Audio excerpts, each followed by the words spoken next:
Hello, good morning, and many thanks indeed for joining us on AM Live. It is the 17th of March 2020, and you're bang on time for People and Politics. Today, you can see I don't have my normal credenza. I'll be having only two guests.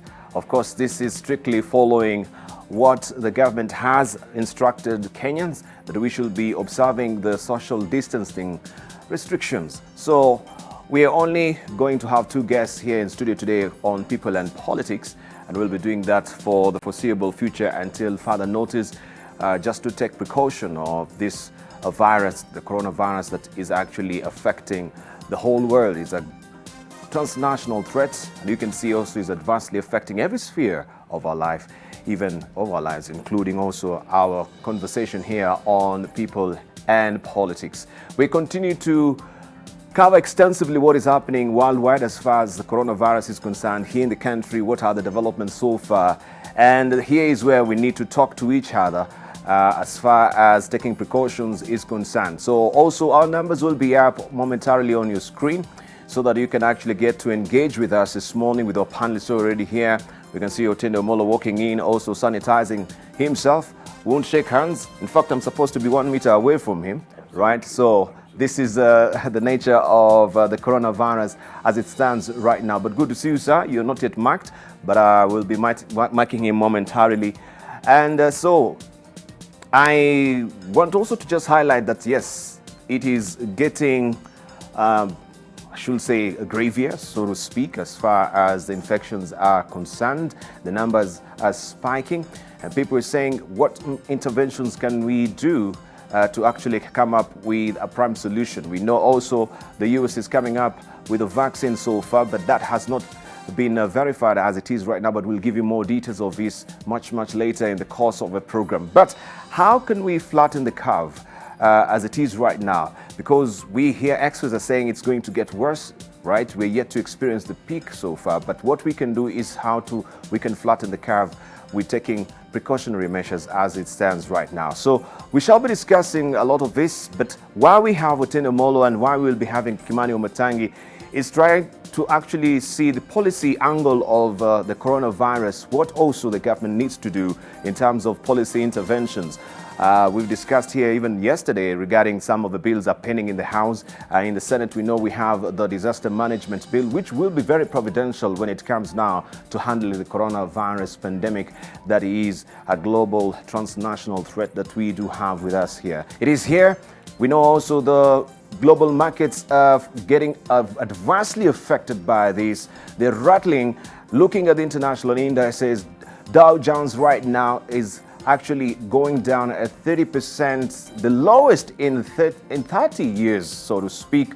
And this is going to have ramifications around the world. Other indices like S&P, the futures as well, the Nasdaq, also they're showing worst, of course, performance as it is right now. All we can peg it to coronavirus. So it is affecting our lives either one way or the other, and you might be at home watching this morning. Most of you also are bound to be working at home because, yes, this is another social distancing measures that some companies are taking as well. Also here at NMG, we are also strictly following that as well. If you can work at home, then we will facilitate, or you will be facilitated by the company to do so effectively as well. So it is here, guys. We need to get just serious about it as far as restrictions are concerned. The social distancing measures need to be observed. If it is cleaning our hands, we need to clean our hands. Taking a lot of water also is good for you as well. If it's just you being restricted to those quarantine, the areas that you should be, right? Self-quarantining is very important as well. So looking at all the dailies as well, there's nothing else, right? And you'll have a belly full of this from moving forward to the foreseeable future. The Daily Nation, as you can see right now, is all about coronavirus. Also, the Business Daily is all about coronavirus as well. We have the Standard is all about the economy and coronavirus. We have the People Daily is all about coronavirus. We have also the Star is all about coronavirus, also the dailies that close country, Daily Monitor, the Citizen in Tanzania, also the New Times in Rwanda as well. They're all focusing on coronavirus. So this is what the world is grappling with right now, and we are taking it very, very seriously here also at NMG. Right, this is what is on the front page of the Daily Nation today. You can see also Tena Molo has just self-mic'd himself. This is also some of the new measures, right? We're keeping our distance, yeah. So he has his mic as well. And you've done well, right? It looks very neat. Thank you. Good morning. Morning to you. Good to see you, good to see you. So yes, maybe we can get just a snippet of what is your feel so far as the country is grappling with the coronavirus. What have you observed? Some of the highlights, some of the low marks that we do have, the improvements. I know we have, room or a vast room for improvement as well as far as combating coronavirus is concerned. Good morning. Good morning, Debarl, and good morning, Kenya. I have just realized how long 4 days can be. 4 days? Yes. I was just over the weekend, actually on Friday, when it was indicated that the first case of coronavirus was discovered in Kenya. Yes. And I took the time to, in some of the functions which were already planned, yes, and which I made now very brief and very light. I took the time to talk to the people about some of the precautionary measures and what they should do and what they should not. And I've realized how big a challenge we have. The measures that need to be taken in terms of combating this virus are measures that hitherto are completely foreign to what you would call the African way of life. Yes. To tell my constituents that I cannot greet you, a lot of them were looking at me like, are you for real? Are you sure? To tell them that we cannot have those gatherings, especially on funerals, and you know where I come from, yes, funerals yes, are a big deal. You could see in their eyes they could not fathom what it is I was trying to talk about. Yes. To tell them that some of the planned harambes and all that will have to be suspended is almost unimaginable. And so we are dealing with a pandemic that must not just be addressed scientifically. It must be addressed culturally. Yes. It must be addressed socially.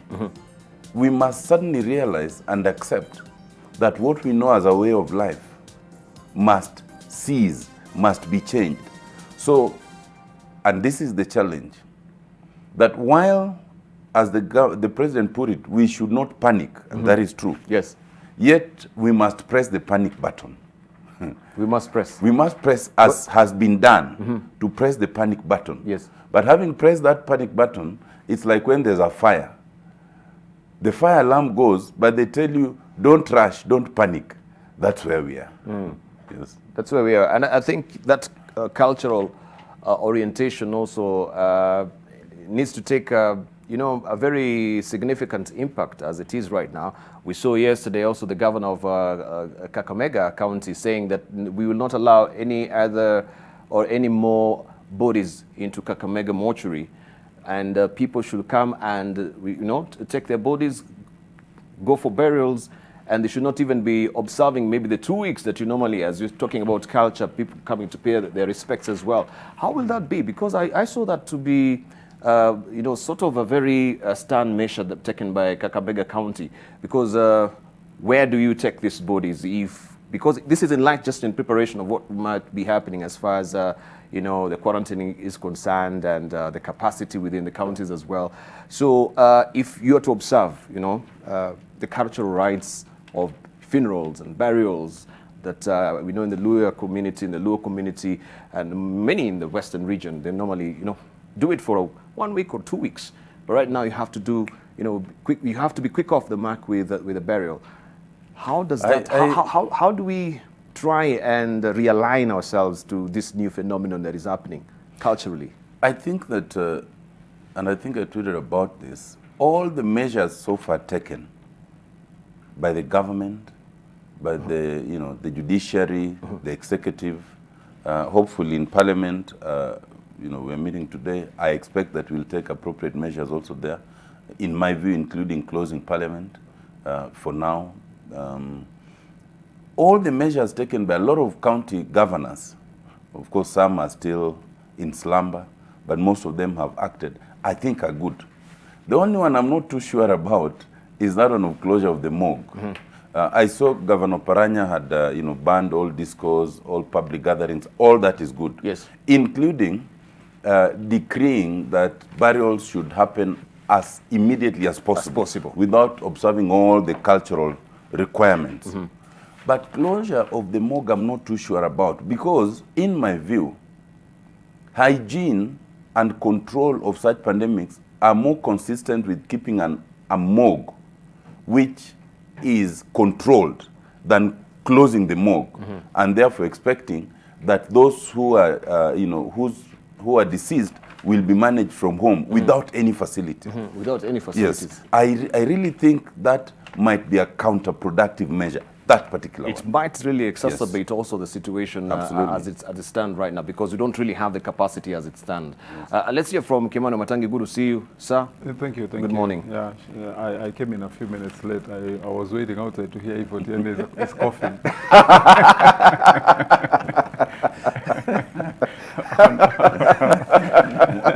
Precautionary measures. On a light touch. And let me say good morning to our viewers and my colleague Otiende Amolo. Debarl, I appreciate most of the things that have been said by my colleague. I appreciate everything that has been done by all arms of government, leaders, county leaders, like you said. But I still think we are not yet there. We are not yet there. Yes, I am of the view that we are still yet to turn on the key to another one latch to make sure that the sensitiveness, the imperative measures that must be taken consciously by people have got to register in people's conscience. It's not yet. Yesterday I spent quite a bit of time around Nairobi, of course, also very cautious. Just I was observing how people are conducting themselves, and you cannot definitely say that we've still yet realized the seriousness of what we are battling. I think especially public behavior must change a little bit, because you see, still the gatherings you find and the tete-a-tete in restaurants is still ongoing. Still normal. You find that people in passenger motor vehicles, not to speak of matatus first, because I'll be going there. You still find that we are crowding 5-6 people and they're chatting. Actually, some of them were seeing me and hooting at me. Hi, hi, 5 of them inside the vehicle. I think you are still yet to click. And there was something that was doing the rounds in social media. I think an article that had been lifted from Newsweek, where an Italian medic was remembering how they started and first how casually they took it. Until now, when you start seeing people falling, that's when you get to realize how serious it is, Debarl. In our last discussion here last week, remember, I reminded our viewers of how we reacted to the HIV scourge when it hit us. Yes. Early in the 80s, people started talking about that it was witchcraft, it was something, we took it casually. Government was actually reluctant to take action at that time. Until when we started seeing villages with no one surviving in Western and Nyanza and in Uganda. That's when people started, and then you would see your neighbor and your friend fall. And that's what we have to tell our people, that we should not wait to get there. Indeed, let me say, Debarl, I want to congratulate His Excellency the President for the actions that he took, as other leaders. Those actions we should have taken a bit earlier. I want to say, without a fear of contradiction, that some of the measures actually we are taking, even in public transport, and I'm saying that as a chairperson of transport committee, because I was intending this morning, even as we meet as a committee ourselves, there are a few things that we have to pronounce ourselves on as Parliament. And that's why I would want maybe with a little amendment to what my colleague Otiende is saying, on whether we should, adjourn Parliament. That can be done more directly, because I think there is leadership that needs to be given, especially legislatively.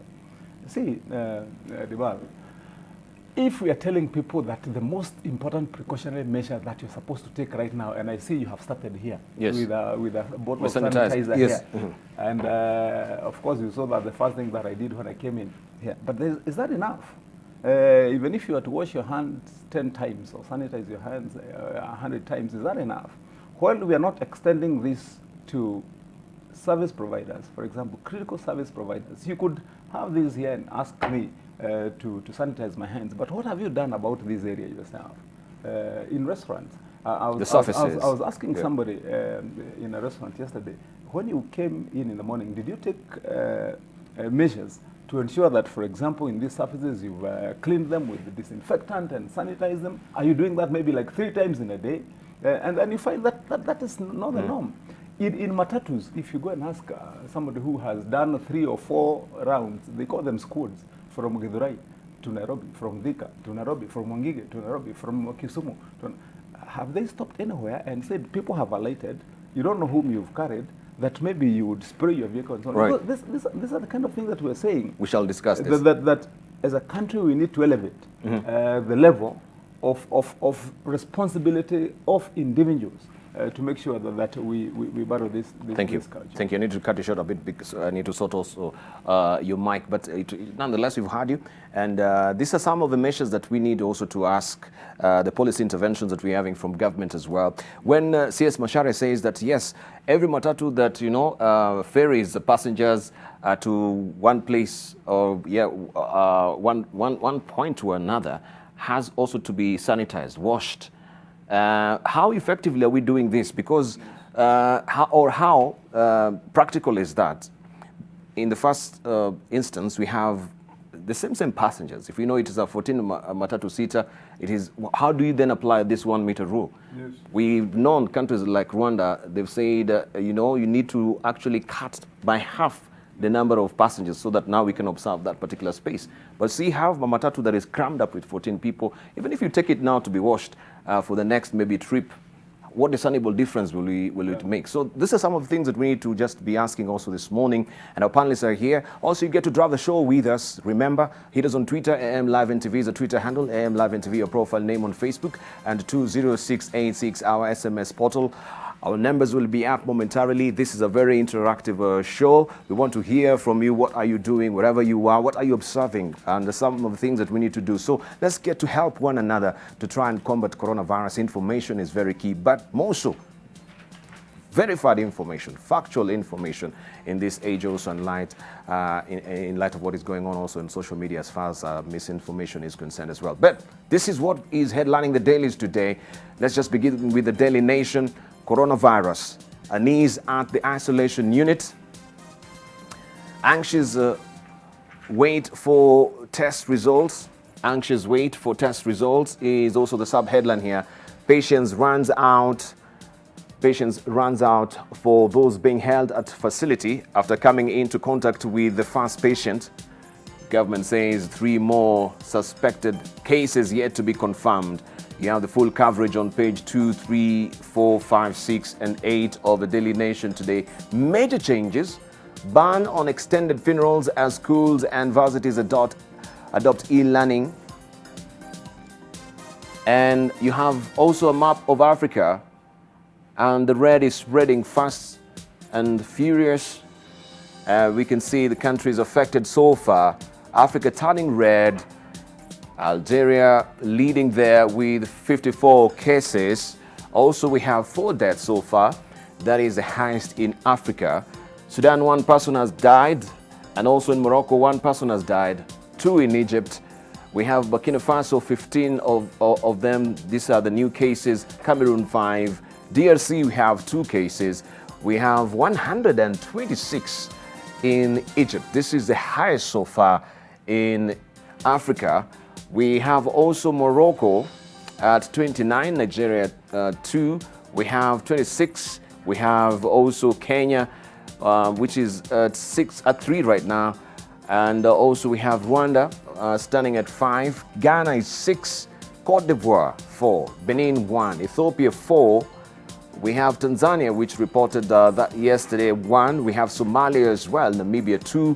South Africa follows closely to Egypt. As far as the impact is concerned, the cases stands at 64. Tunisia 20. Togo 1. Gabon 1. Equatorial Guinea 1.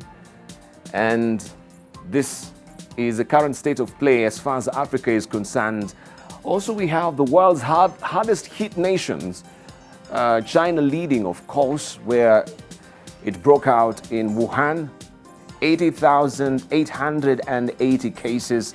That number has also risen as far as deaths are concerned, 3,213. And we can see also in China, it has plateaued a bit as far as interventions are concerned, but that now has gone to Italy, where the numbers of deaths are rising exponentially. It stands right now at 1,809. We have 24,747 cases, followed by Iran, 13,983. We have 724 deaths so far. The UK right now is considering lockdown as well. They've been a bit slow off the mark as far as lockdown is concerned. 35 deaths so far. 1,376, that is the cases reported so far. Austria stands at 1,018. We have as well the US 3,802. We have 69 deaths so far. Norway 1,266 cases. We have 3 deaths so far. This is how the figures are standing right now. Also remember, we shall be also just giving you a ticker down there. It should be coming up momentarily to just give you the figures so far as globally, all the global figures are concerned. But this is how the Daily Nation looks this morning. There is coronavirus unease at the isolation unit. Anxious wait for the test results. Patience runs out for those being held at facility as after coming into contact with the first patient, and government says 3 more suspected cases yet to be confirmed. So if these 3 more cases is confirmed, this number that we have here, that is 3 right now, will actually double to 6. This is the Daily Nation today. The Standard is up next, and this is what the Standard is holding for us. Mr. President, time to boost economy, building resilience. Drastic measures announced on Sunday are stalling coronavirus. Now give Kenyans and businesses a kick to stay afloat beyond lockdown. All over the world, we can see austerity, not really austerity measures, but stimulus packages being announced by governments. Should this be the way also that we can take as a country? This is what the Standard seems to be suggesting. And we have Uhuru here saying, quote unquote, I want to assure you my administration is at the forefront of assessing, containing and managing this pandemic. And what to do for Kenyans, right? First of all, 1, tax incentives. Government should suspend VAT, corporate tax and income tax for 90 days to boost liquidity and production in businesses, as well as stop job cuts. Also, cheaper loans and relaxed loan repayments. CBK should lower its benchmark rate for banks to cut borrowing costs. Banks to defer loan repayment to ease strain on Kenyans, as other countries are doing. Of course, we know also the Fed Reserve has done this, cutting the interest rates as it is right now to almost 0 rates right now. 3, stimulus package. This is what we were talking about. Stop mega projects and pump cash into sectors that will help put money into the pockets of Kenyans. Also, social safety nets. Direct spending to support vulnerable persons, including the elderly and unemployed in urban and rural areas. We have also here what other industry players are saying. Let's just begin from Kenya Association of Manufacturers CEO. And Phyllis Wakiaga, she's saying, quote unquote, due to unexpected shortage of imported finished goods, the government should gazette the list of locally manufactured goods and enforce local content procurement rules. Also, we have Joy Kiiru, an economist at the University of Nairobi. She's says, quote unquote, we need to ensure people have money in their pockets to spend to support an economy hurting from disruptions. Also, Mohamed Hasi, Kenya Tourism Federation chairman, he says, quote unquote, we're trying to get tax rebates from the government. One of the key taxes we have asked for is removal of VAT. Also, Carol Karuga of KEPSA, she's saying, the KEPSA CEO, she's saying, in terms of mitigation, some of our members say that tax breaks will be a good measure. We'll explore these in dialogue with government. And we know KEPSA also gave a baseline survey of how the coronavirus is impacting business that was released last week, very telling of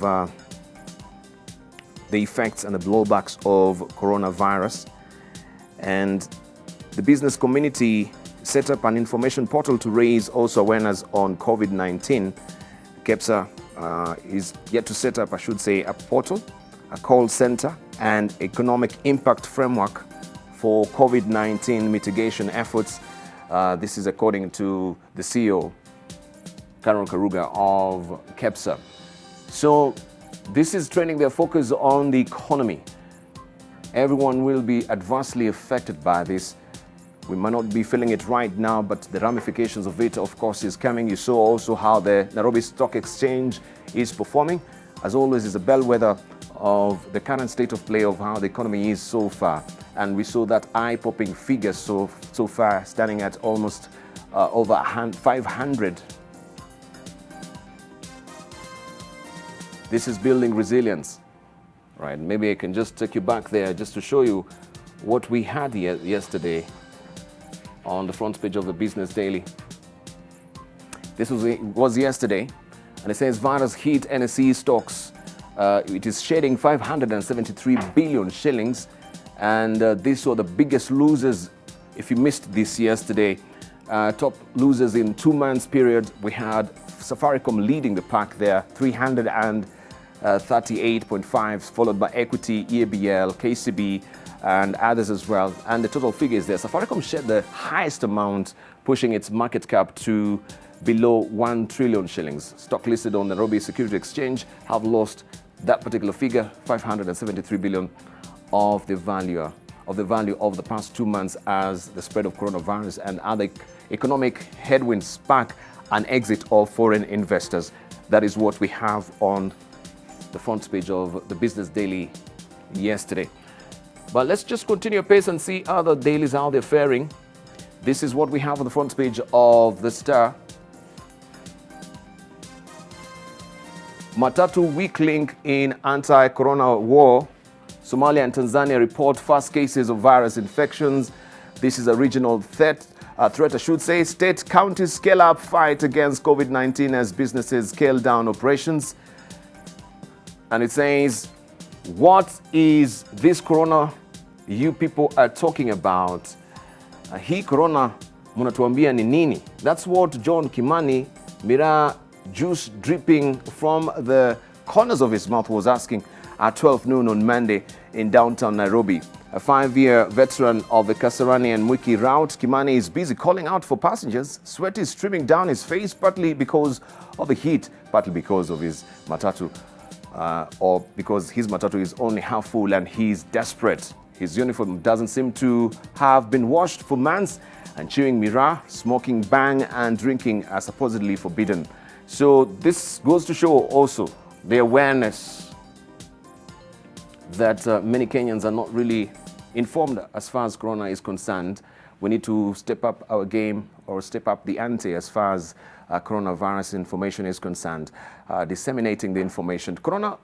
This is coronavirus. Managing coronavirus, we're given some information here on the front page of the Star. For adults, avoid excessive exposure to media coverage. For adults, avoid excessive exposure to media coverage. Also connect through calls, text, internet. Add extra time for daily stress relief. For children, reassure them that they are safe. Let them talk about their worries. Share your own coping skills. Limit the news exposure. And I know there has been an overload of this information spewing from the media outlets. It can be sometimes very stressing. For quarantine isolation, keep in contact with your loved ones via social media, text, and phone calls. Also create a daily self-care routine. Keep yourself busy. Games, books, movies. Focus on new relaxation techniques if you're in isolation. So those are some of the snippets there that are given on the front page of the Star this morning. I want to pick up the People Daily and show you what we have on the front page of the People Daily as well.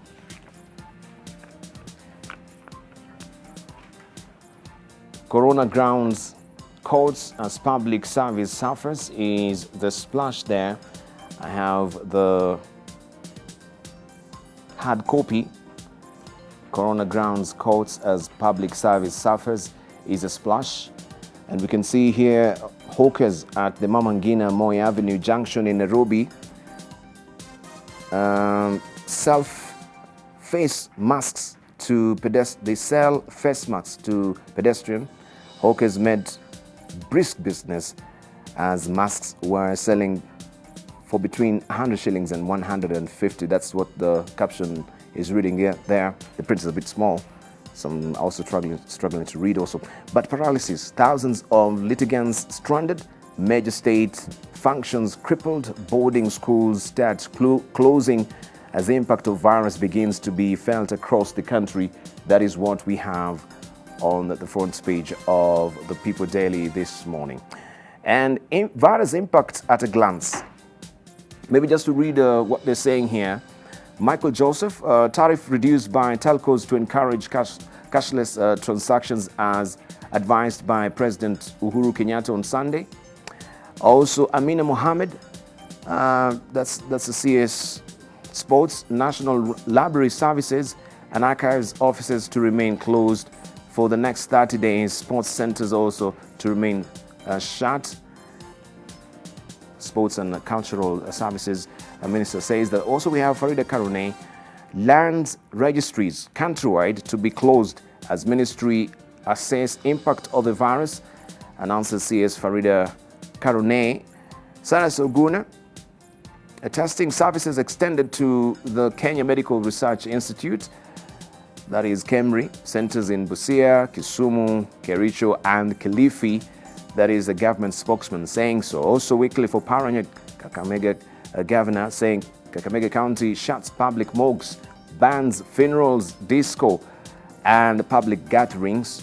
Also, Alexander Muteshi of Immigration saying, immigration, this is the PS, saying immigration services scaled down and will only handle emergency cases. Twalibu Mbarak scales down operations for the next 14 days and suspends services at all Huduma centers. Suspends services at all Huduma centers. That is the reality of the coronavirus. That is the People Daily, and giving you also those snippets and information on how the services are affected as well. Let's see what the Business Daily is holding for us, and this is what you're waking up to today. This is today's daily. Uhuru travel ban freezes 88% of foreign visitors. That is what we have on the front page of the Business Daily. Shut borders will prompt KQ to ground flight as hoteliers consider job cuts. It says that the travel restrictions announced on Sunday will lock down residents of countries that account for 88% of foreign travelers to Kenya, hurting Kenya Airways and the wider tourism industry.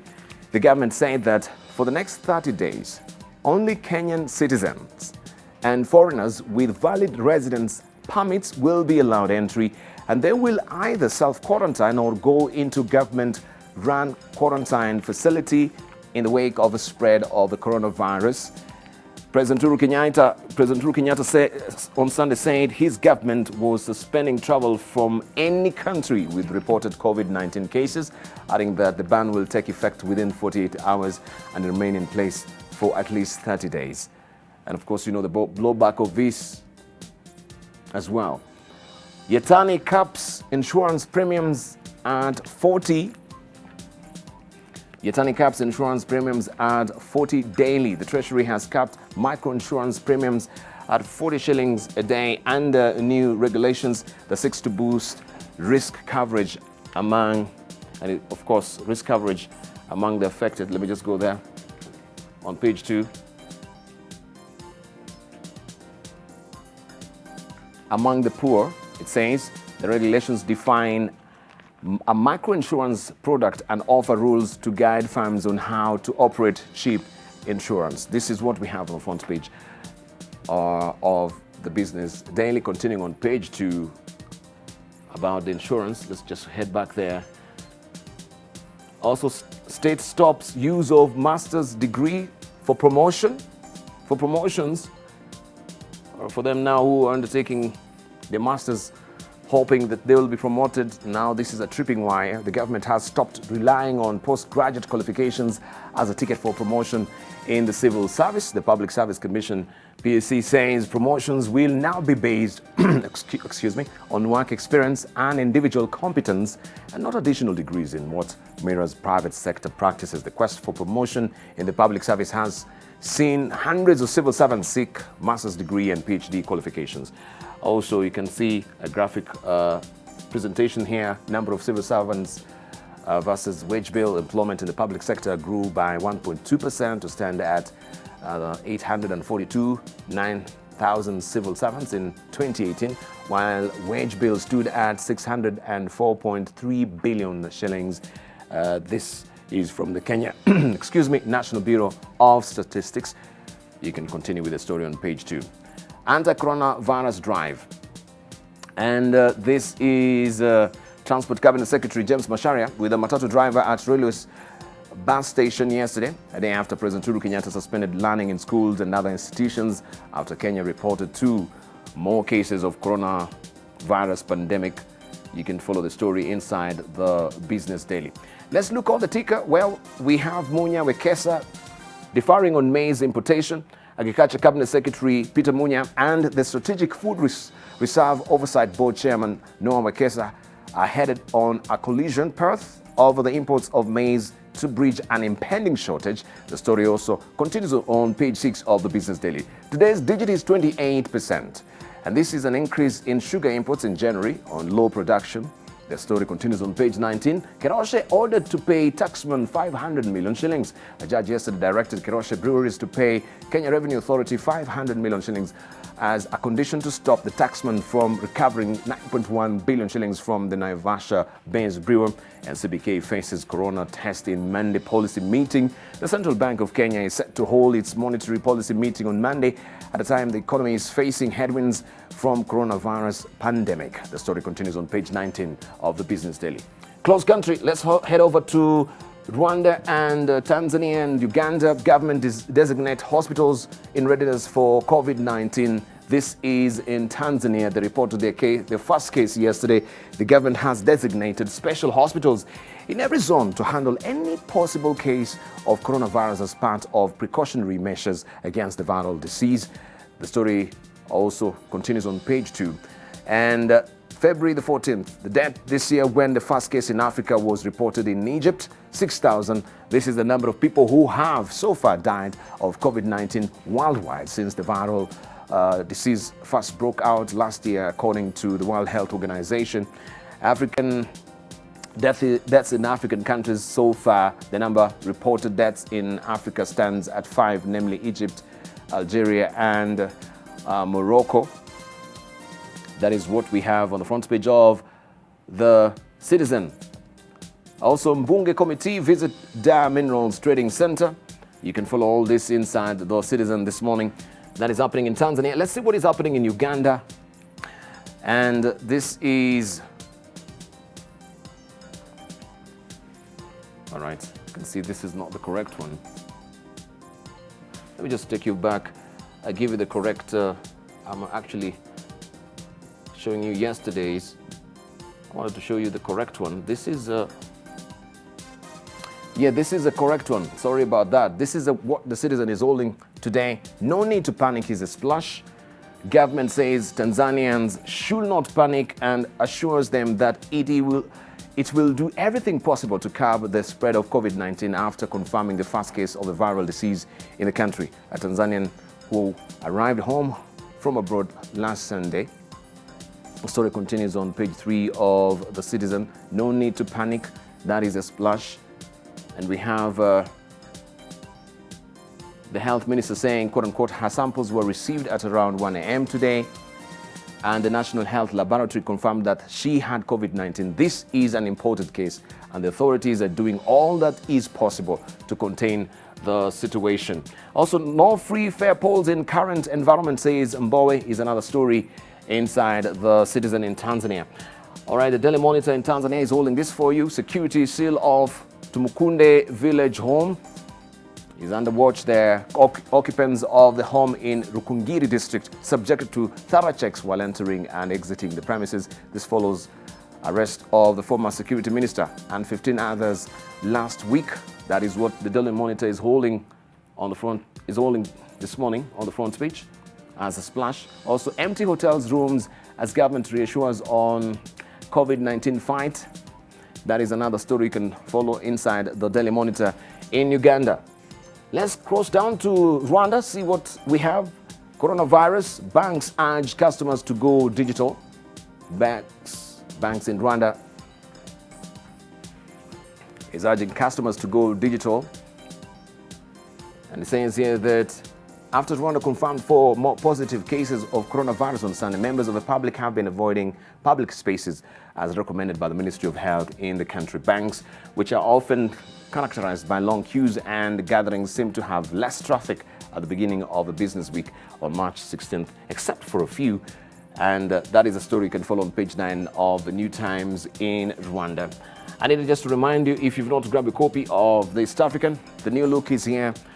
This is the current copy of the East African this week. Malema, I'm ready to die for Africa's liberty. And he says, quote unquote, I won't be around forever. I want to lead. Every teacher wants to become principal. Firebrand South African politician reveals his dream for Africa. You can follow his story on page 4 and 5, an exclusive interview with the East African. Also, coronavirus fears put off EAC heads of state summit. Global scourge closer home as Kenya reports first case. Now we have Tanzania, Ethiopia also doing so. And we've seen also the one death in Sudan as well. Talos pain, oil falls below break-even price. The story continues on page 4 of the East African. Make sure you grab a copy for yourself this week. So those are the dailies as we have them this morning. All of them turning their focus on coronavirus. I'll be remiss if I don't show you also what is on the front page of Taifa Leo as well. Corona yabadili maisha.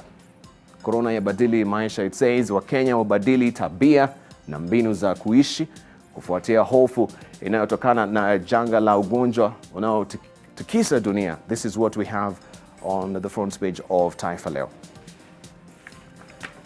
So every information is very key. Maybe that's why I have a very lengthy daily for you. Let's see also what we have as far as editorial cartoons are concerned.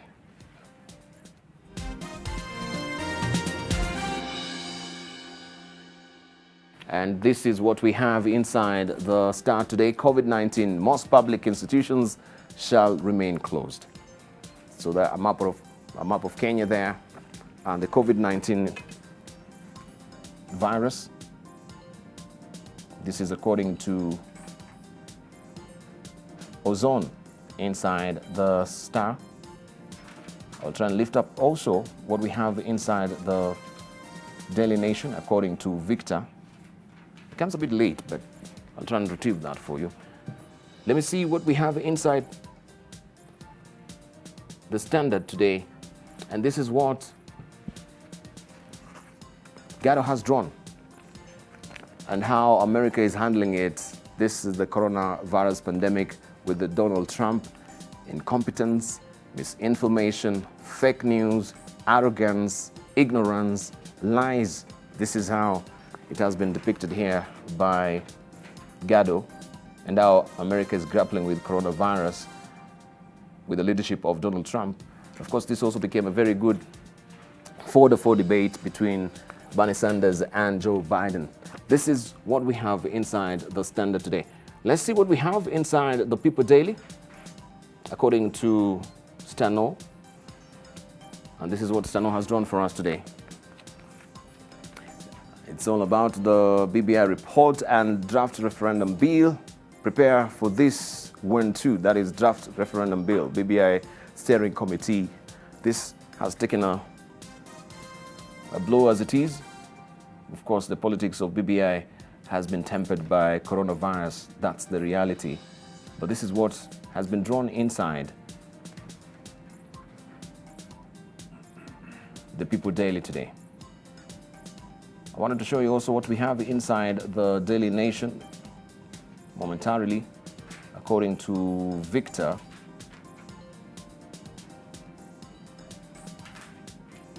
And this is what Victor has drawn for us inside the Daily Nation. We knew you were coming, but kept hoping you would not, right? And this is a East African community responding to the coronavirus, the reality that we have to grapple with right now. So those are your dailies, and those are your editorial cartoons. Make sure you grab a copy of the Daily Nation and the Business Daily. Also, if you're without the country, we have the Daily Monitor for you, also the Citizen as well. But for now, let's just grapple or buckle down to some of the discussions that we'll be having. That will be, of course, following after the stories that we have for you. Just a tender reminder, information is very key. And the likelihood of confirmed corona cases rising to 6 in the country is high after the government last evening announced that 3 more patients had exhibited strong symptoms of the coronavirus. The government has announced enhanced surveillance at all countries' 34 points of entry. Kemri satellite centers across the country are now equipped to handle regional cases. Let's listen in.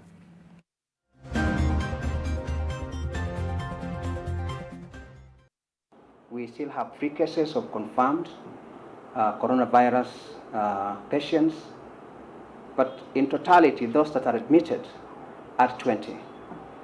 Out of the 20, like I did indicate, 3 are confirmed, other 3 are suspected, and we have another 14 that are under quarantine awaiting results.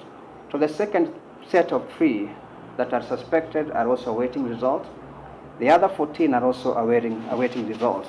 35 counties that have confirmed that they have necessary quarantine and isolation facility to be able to deal or handle COVID-19 cases. Actually, as of today in the afternoon, we had received another report from Tharaka Nithi County, which has given us an additional isolation or quarantine facility for close to 40 parks. We have now expanded to other Kemri satellite centers out of Nairobi. These centers are in Busia, Kisumu, Kericho, and Kilifi, together with the 2 centers that we have here. We have enough tests as of now, but remember there's a global supply chain challenge with the testing kits, and as the demand increases, potentially there could be problems. And to address this, the ministry has put into place measures now to be able to address. Fortunately, the kits are now commercially available. We have what we know as Kenyatta Mbagathi, now Kenyatta University Teaching Referral and Research and Referral Hospital, that is going to be used also not only as isolation, but also as isolation and treating hospital. Now, the government has stepped up measures to reduce the use of cash in transactions as it seeks to arrest avenues of the possible spread of coronavirus. The Central Bank of Kenya, together with payment service providers, have instituted a raft of measures aimed at raising the level of use of digital currency with a view to cutting back on citizens' interactions with liquid cash. Alex Mwangi has more on this. The measures put in place by the Central Bank of Kenya and payment service providers, PSPs, will take effect from midnight tonight and extend until June 30th, 2020. Mobile money transactions up to 1,000 shillings will be free of charge. Under the new arrangement, PSPs and commercial banks will eliminate charges for transfers made from mobile money wallets to bank accounts. Those who move larger amounts have also been catered for, with the maximum account balance being raised to 300,000 shillings from 100,000 shillings, using Safaricom as the benchmark. The transaction limit for mobile money has been increased to 150,000 shillings from 70,000 shillings. The maximum daily transaction value allowed will now be 300,000 shillings, up from 140,000 shillings. There will be no monthly limit for mobile money transactions as before. With the raised transaction limits, the current tariff for mobile money transactions applied for 70,000 shillings will be the same one applied to transactions up to 150,000 shillings. The CBK says it will closely monitor the implementation of the emergency measures in light of the possibility that they might be exploited for money laundering or terrorism financing. The new measures outlined by the CBK and payment service providers come a day after President Uhuru Kenyatta addressed the nation and gave this word of advice. In order to avoid the risk of transmission through physical handling of money, we encourage the use of cashless transactions, such as mobile money, M-Pesa and otherwise, and credit cards. The emergency measures come about as the effects of actions to curb the spread of COVID-19 continue to affect multiple economies worldwide, with the increasing likelihood of a global recession later this year if the pandemic persists. Alex Mwangi, NTV. And Transport CS James Macharia has assured Kenyans that the government will put in place all possible measures to ensure those who use public transport are protected. Speaking while inspecting the Nairobi Central train station and the railway's bus terminus, the CS urged public transport operators to follow all the measures issued by the government in order to mitigate the spread of coronavirus. If there was going to be a problem in terms of controlling this virus, the biggest challenge would come from the public transport system. So we are very keen to make sure that indeed we certify that our public transport system is clean. We are given directives to NTSA. They will be visiting the bus stops. They'll be stopping the buses. And if they're not complying, then their licenses will be withdrawn. We request that all SACCOs and transport companies limited, matatus, be given sanitizers by the government for free, so that we are able to ensure that all passengers that get into the vehicles have their hands disinfected by these sanitizers, which are not available at the market, and even if you find them, the price is outrageous. And the shilling weakened to its lowest point since the start of 2020 on Monday, exchanging to the US dollar at 102.9 units, down from Friday's 102.42. The weakening by the local currency comes at a time when the central bank has indicated that it will be mopping up foreign currency from the market, buying at least $100 million each month between March and June 2020, in a bid to strengthen buffers against volatility. The last time the shilling weakened this close to the 103 mark was at the end of November 2019. The shilling has weakened by 1.5% since the start of 2020. The Competition Authority of Kenya, CAK, has ordered clean shelf supermarkets to contact and refund all customers who bought tropical hand sanitizer at inflated price as the state cracks the whip on price going in the wake of the coronavirus outbreak. The retailer is said to have sold 500 milliliter pieces of the sanitizer to consumers at hiked price or prices of as high as 200 shillings above the normal price of the brand. Since the confirmation of the first case of the virus in Kenya on Friday last week, the government has repeatedly warned businesses against taking advantage of the situation by occasioning unfair prices, increases, or hoarding of commodities. And they will be moving around. And anybody who is seen to have taken unnecessary and undue advantage of this particular crisis to make our citizens pay more than they should, serious and severe action will be taken against those who perpetuate in that ungodly act. Investors at the Nairobi Securities Exchange were on the receiving end yet again as the market slid further during Monday's trade. On the bright side, however, investors lost 28.0 billion shillings during Monday's trading session, an improvement from the 120 billion shillings lost during Friday's trade. The market resumed activity on Monday after suspension on Friday following a plunge by the NSE 20 share index by more than 5.0 percentage points. During Monday's trade, the NSE 20 share index fell by 3.1% to close trading at 2,057 points.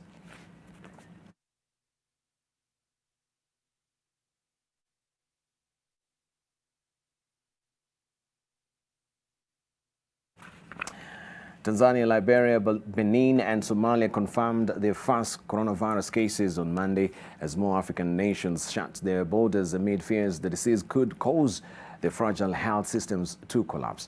The new cases mean 30 African nations, more than half the continent, are now treating nearly 400 patients with coronavirus. Somalia, which has been at civil war since 1991, is completely reliant on donors to support its meager public hospitals. Fighting between Islamist insurgents and the internationally backed government has forced more than 2.6 million Somalis to flee their homes. Many live in makeshift tents made of sticks and scraps of material.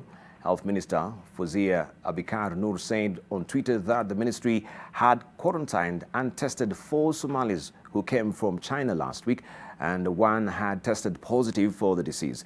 International flights to Somalia were suspended for 2 weeks, the aviation minister told Somali national television. In West Africa, the small and impoverished nation of Liberia announced its first case. Liberia was devastated by 2014 Ebola epidemic that killed 4,000 people and many health professionals. The healthcare system has remained underfunded despite promises of investment. And Benin, considered also a relatively stable democracy in the turbulent West African region, also announced its first case. The health ministry saying the Beninios national were being held in isolation ward in the capital after returning from Belgium and Burkina Faso on March the 11th. The health ministry in the East African nation of Tanzania also confirmed its first case, a Tanzania woman who had traveled to Denmark, Sweden and Belgium. She had her temperature taken at the airport but had no fever and was allowed to pass, but later felt unwell at her hotel, according to the ministry.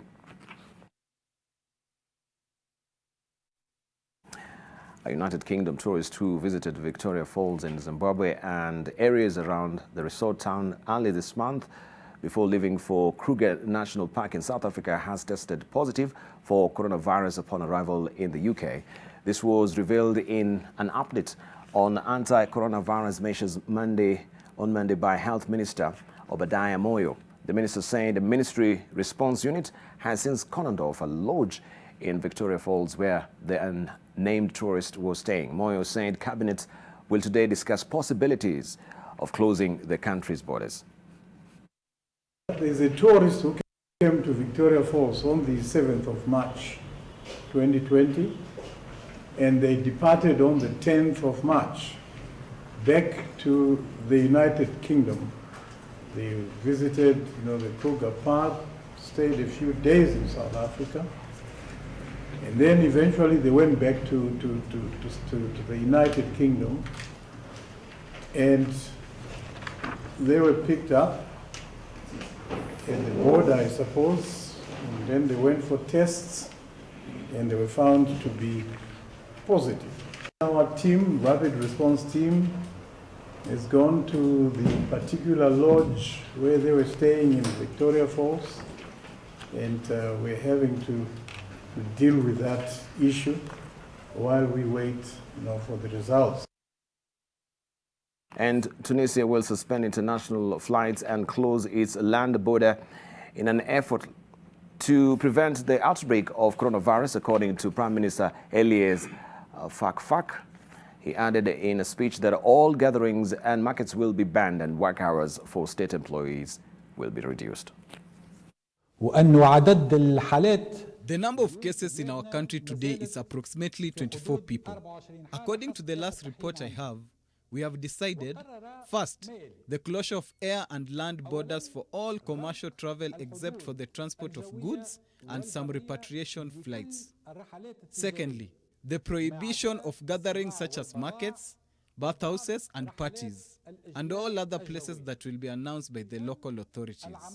Thirdly, working in a single session for 5 hours a day in 2 different time slots in order to reduce transport pressure. All these measures will enter into force on Wednesday, 18th March 2020. Idris Elba has revealed he has tested positive for the coronavirus via Twitter. The actor said that he is feeling okay and has no symptoms, but has decided to self-isolate following his exposure to COVID-19. Posting a video on social media, the star sat next to his wife Sabrina to give fans an update on his condition. Idris had attended the We Day UK charity event and concert in London last Tuesday, that is March the 3rd, with Sophie Gregory Trudeau, the wife of Canadian Prime Minister Justin Trudeau.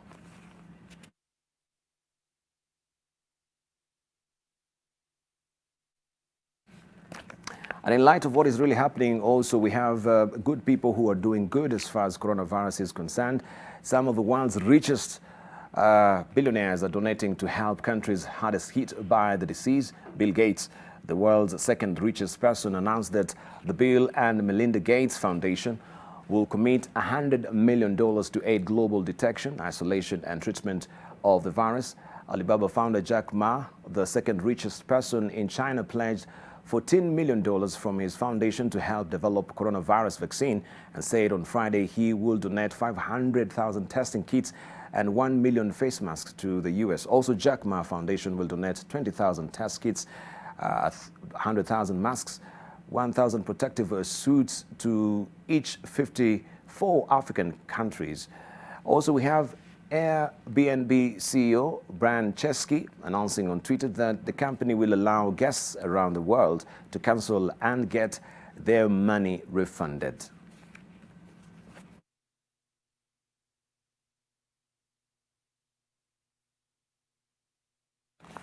Right, we want to take a short break right now. We still have our guests in studio with us. This is Otene Molo. Also, we have Kimani Wamatangi as well with us. And we want you to drive a show with us. Hit us on Twitter. AM Live NTV is a Twitter handle. AM Live NTV is a profile name on Facebook, and 20686 our SMS portal. When we come back, we want to discuss what are some of the policies intervention that we should be looking for as well. Right, we've seen from the standard that the budget has to be tweaked somewhat to have a relief or some of what we call some of these packages that you're talking about. What do we call it? It can't really come to mind right now, but when I come back, of course, I'll have refreshed my mind about it. This is a stimulus package. That is the word I'm looking for, to try and spur the economy, because this will adversely affect our economy as it is right now. So when we circle back, we continue with more. Don't go away. You're watching People and Politics. This is Coronavirus Edition.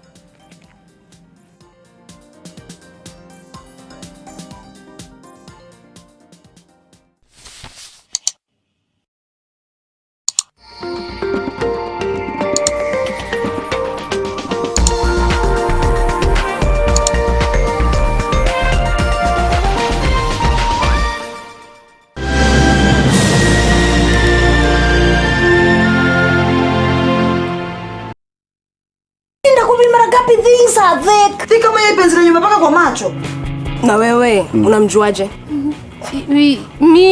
I was his fiance. Cheka Storo kibao na 200% Storo bonus. Piga simu zaidi, tuma SMS au nunua bundles ufikishe target yako leo. Isitoshe, pata 50% extra airtime unapo top up na kupiga *544*2* amount hash.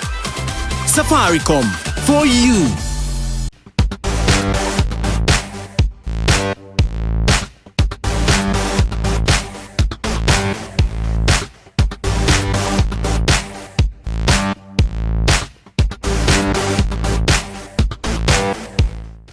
When you're facing stubborn stains, you're always in a fierce fight.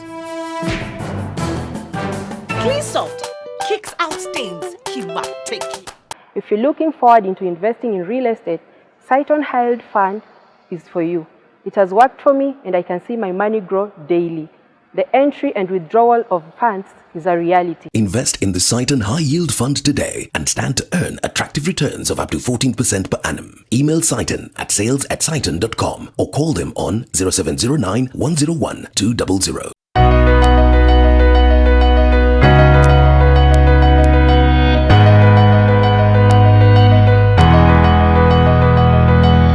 Through the automated parking system, you can now pay for parking in 3 stress-free ways.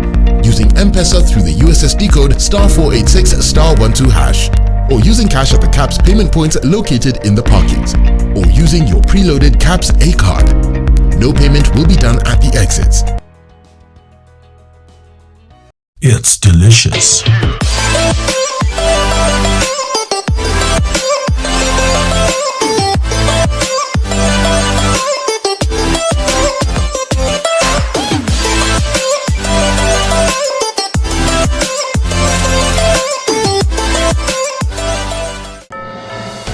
Have been on the forefront for corruption. And that's a good place to begin. A lot of this corruption happens because private sector and government are in bed together. We've had this talk many times. How drastic should the measures be taken? Because we can't keep on talking. We don't see any action. The president has the ability to actually fire people. I like to ask a direct question for direct answers. The heart of humanity, how do you still have it when you're such a hardened soldier? This is not about you, it's not about your life. It's about the country that I serve. This is where the real conversation happens.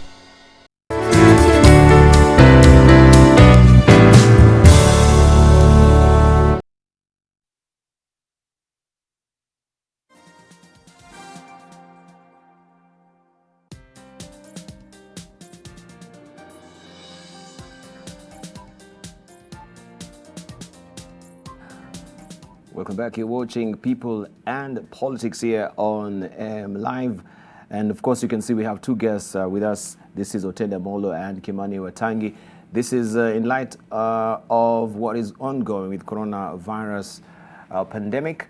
And we're trying to keep up with the social distancing restrictions as well. And so we're limiting also the guests in studio to 2 as it is. This adversely affects also the character of the show as we know it. Every Tuesday, where we have, of course, 5 or 6 panelists discussing issues and matters of politics in the country. But coronavirus is taking preeminence right now. There is a need to have information related to the public as far as the pandemic is concerned. Many of you are watching from home because you cannot also go to work because of this reality that we are living in today. Extraordinary times, we need also to take extraordinary measures as well. So we want to buckle down to discuss with our panelists here. Just to see what are some of the policy interventions that are coming from government. Will the government also, or the parliament be adjourned as it stands? We want to know also why is the government mealy-mouthed regarding some of the advance team that went to Rome in preparation of President Uhuru Kenyatta visiting the Pope in Rome. We've not been told where they are, who they are, or where they're quarantined, in which isolation they are. So we want to know also from the government, who are these people, where are they quarantined, and what intervention so far has been taken. This is something that we need to know as a country. And of course, also, there is one bill that has been sticking in Parliament. I think is in the Senate right now. This is a disaster management bill. I think this will be a providential time as well to try and steamroll this particular bill in light of what we're going through as a country. So I want just to begin with Otenda Molo. So far, your observation, we had discussed earlier some of ramifications that and interventions that are coming from the counties. We can see Governor Oparanya in Kakamega has also informed the county of Kakamega that the Kakamega morgue will be closed and remain closed, and people who have their relatives or some of the family members in the morgues should actually get them and bury them speedily, just to try and control also the capacity of a morgue as it stands right now. So people are reacting to this. They're thinking he's overreacting as far as just the hygiene is concerned. Otene Molo, for them that didn't join us at the top of the hour and they're waking up to this news. Thank you. Debarl, before we come to the current, let's very briefly go over the recent history. Yes. The historical landscape. First, in terms of the reaction by government, I would say it's twofold. Initially, the government, especially the executive, was a bit slow on taking off. Yes. As you remember, it took the intervention of the judiciary to stop certain flights, to order quarantine, and in this show, we decried that inaction by government. Yes. But I must say, from that point henceforth, the government became quite proactive, and even to date, a lot of the measures they have taken are commendable, and we will examine them. Secondly, remember, it was in this show that we examined the question of the students who are stranded in Wuhan. And, some of the colleagues in this show, like Dr. Halwale, thought that the government was being reckless by not bringing the students back.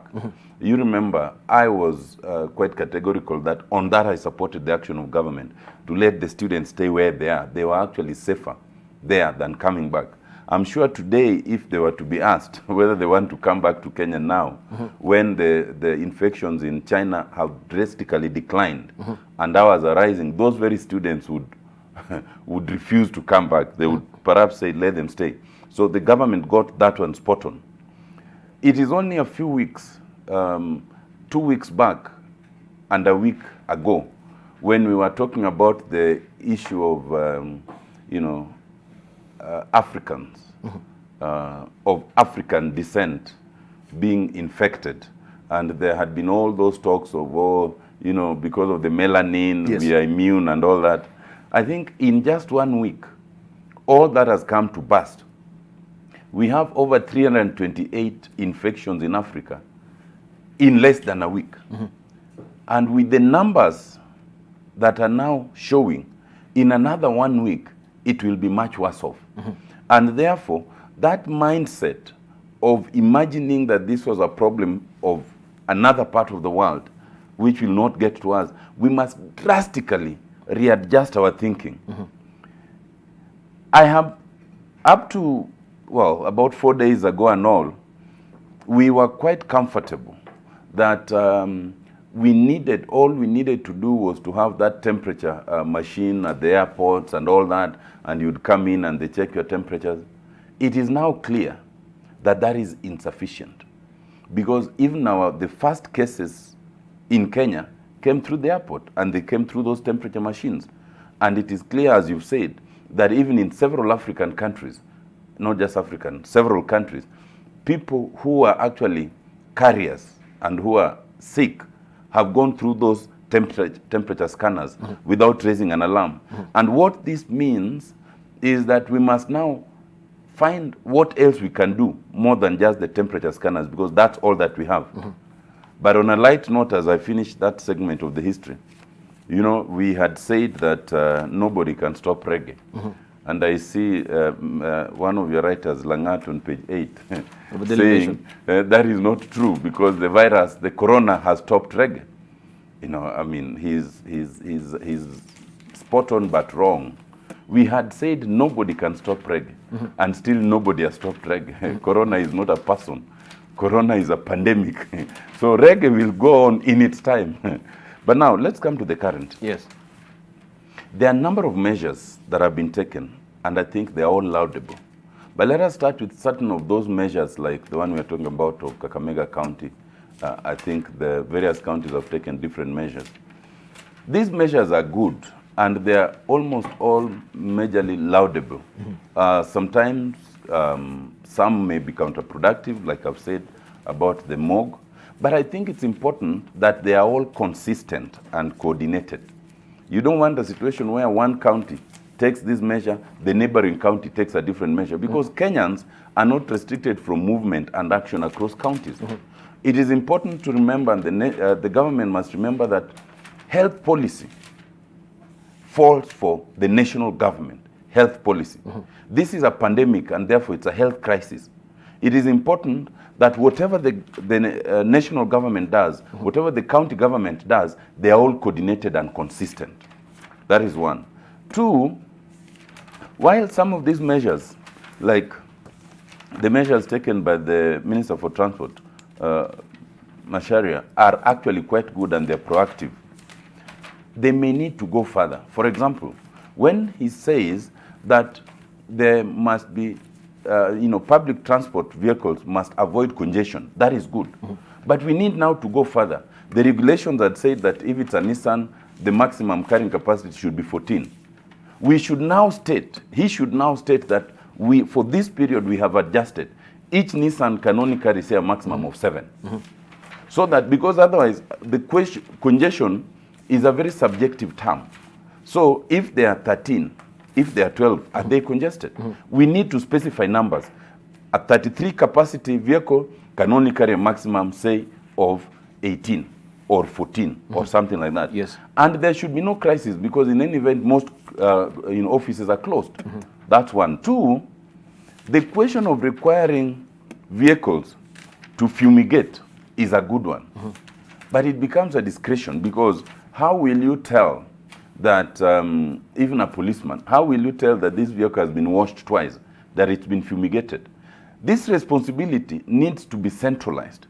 We need to have inspectors on every route with fumigators at the expense of national government. Yes. Where when you get there, all the passengers are asked to alight, they are sanitized, the vehicle is fumigated, they go back into the vehicle, and it continues. To leave it at the effort of the owners is to leave the public health of the passengers at the hands of people who may not always do it. Thirdly is the question of sanitizers. I've seen that the CAK has cracked a whip on a particular clean shelf. Yes, clean shelf for overpricing the sanitizers. The bigger problem, and I can tell you, I even went around a number of supermarkets, is that there are no sanitizers. Forget about the increase in prices. There are none. Most supermarkets don't have them. Therefore, the national government needs to go into a crisis of production and a crisis of standardization of those prices. Because as long as they are not available, people will overprice them. And whether it's a supermarket, what will happen is that if the supermarkets are restricted, people will buy them from the supermarkets, as some are doing, and then still sell them at higher prices separately. We need to assume that as a national government initiative. Who are the people who are producing the sanitizers? Are they sanitizers that can actually prevent the spread of the virus? Because there might be others which are called sanitizers, and they're not up to the standard, because I think they say, it's sanitizers that are alcohol-based, I think up to the extent of 60% or something. Above, yes. So there's need to standardize and avail that. But also I think an education needs to be done as far as sanitizers are concerned, and the normal soap, because also we have health experts saying just a normal soap will do. Absolutely. We don't have to really go for the sanitizers. I think also we paid much premium to the sanitizers at the expense of just soap. So do you think on that particular note also they need to become, or they need to be more clearer?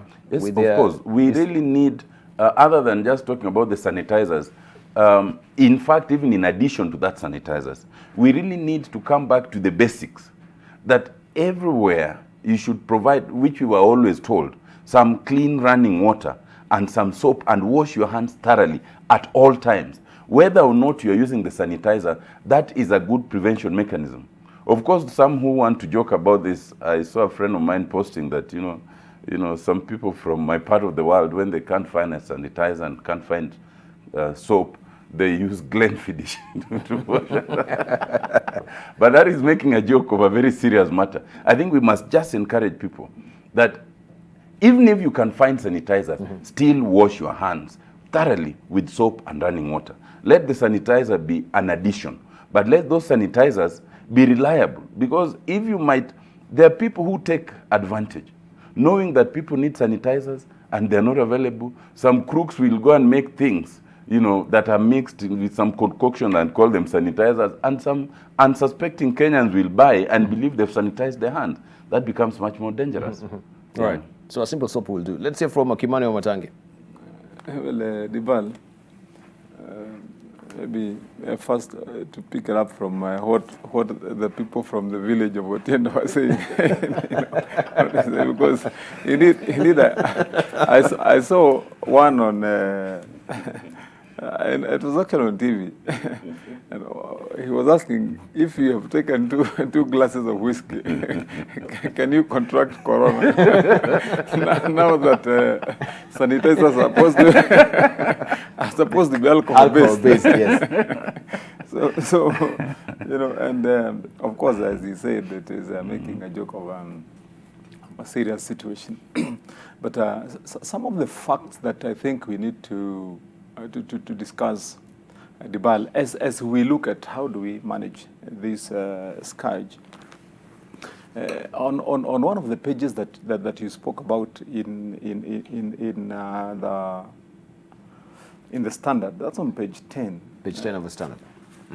On the WHO guidelines on how to manage the pandemic. You see, there is one guideline that they have given there on the prevention, and noteworthy in this is that WHO says that it will take probably as long as 18 months to come up with a vaccine against this. And also, so what are we looking at? And I was just raising that one so that when we are giving our own homemade solutions and proposals as to how to adjust, we have this kind of thought in mind, that this is a situation that we need to manage for the next maybe 18 months, if not more. And so when we say, for example, like Otiendo was saying that in transport, we've said let public transport vehicles be sanitized, be disinfected after maybe 1 or 2 rounds. Then shouldn't we indeed then make a complete, probably I would call it a complete procedure that will be used to ensure that this is what happens at all times. You know, yesterday, Debarl, I tried to help a few people myself on Langata Road. And I got some of my guys to buy these pumps that you put at the back. We put the disinfectants, and we were calling in people, and we were telling them, you know, you can just alight, and we help you to disinfect your vehicle inside. And I'll take a video and I'll send you. And part of the concerns, which is interesting, of some of the people is when we went to disinfect, one of them was asking, let me see the color of the disinfectant. because if it is this one that is looking like it is yellowish, and you know, of course, Dettol is yellow or whatever, then it will mess my seats. And, you know, I think we need to take this seriously. One of the questions that I would want to be asking Debarl is this. The other day, the government said that as a result of coronavirus, the prices of fuel are falling. I don't know whether you picked that. And we'll be asking ourselves, when we say that reduce the number of people that we have in a matatu, then what effect, for example, will it have? Because definitely the next question you'll be hearing from operators is, you tell us to ferry 6 passengers in a 14-seater, then that means you have to raise the price. If you're traveling from Kisumu to Nairobi, then you have to be six of us. Then the operator will say, I'll have to charge you more. I think there has to be a lot more intervention, including legislation and authoritative, we would not call them decrees, but direction.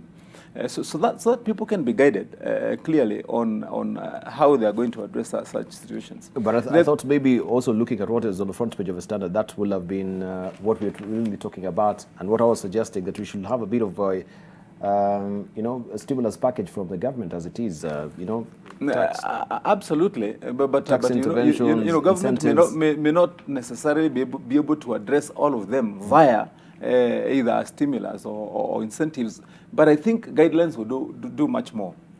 The other area that I think we need to sensitize our people on is on the conduct of what position are churches now going to take and mosques.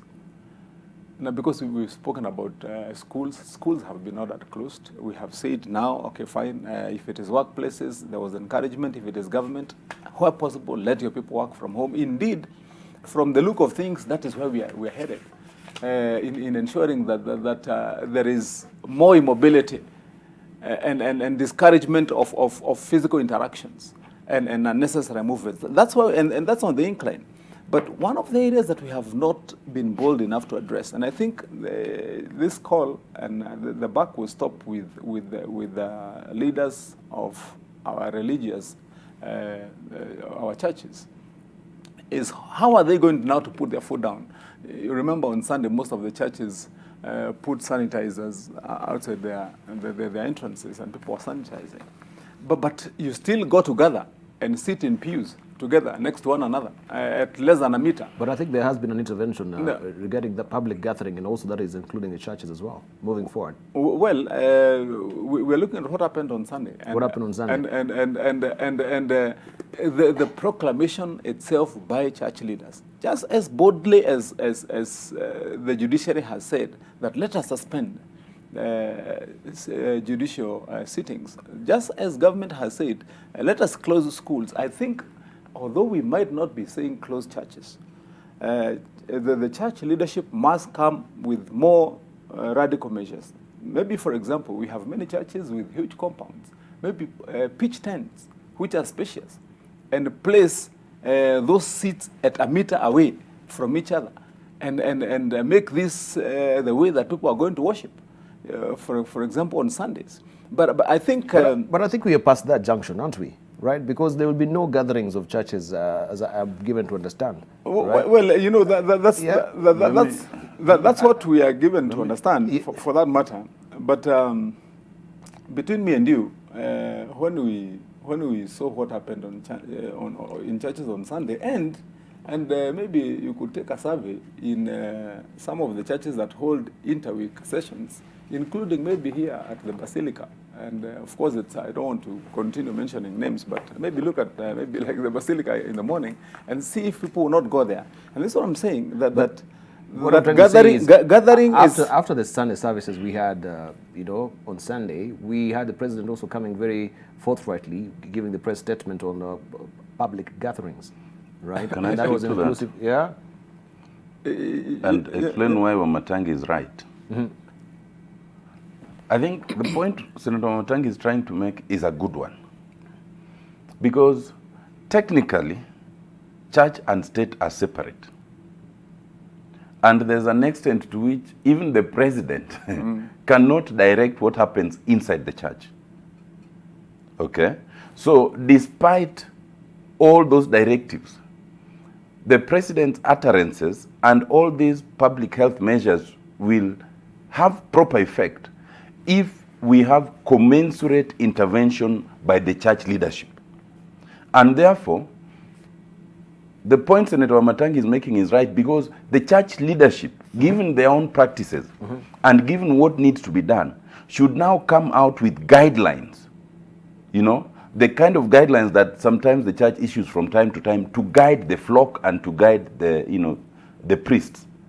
One of them, and I think Senator Wamatangi has spoken to this, is to encourage a situation where churches don't get congested and people sit the way they sit, elbow to elbow.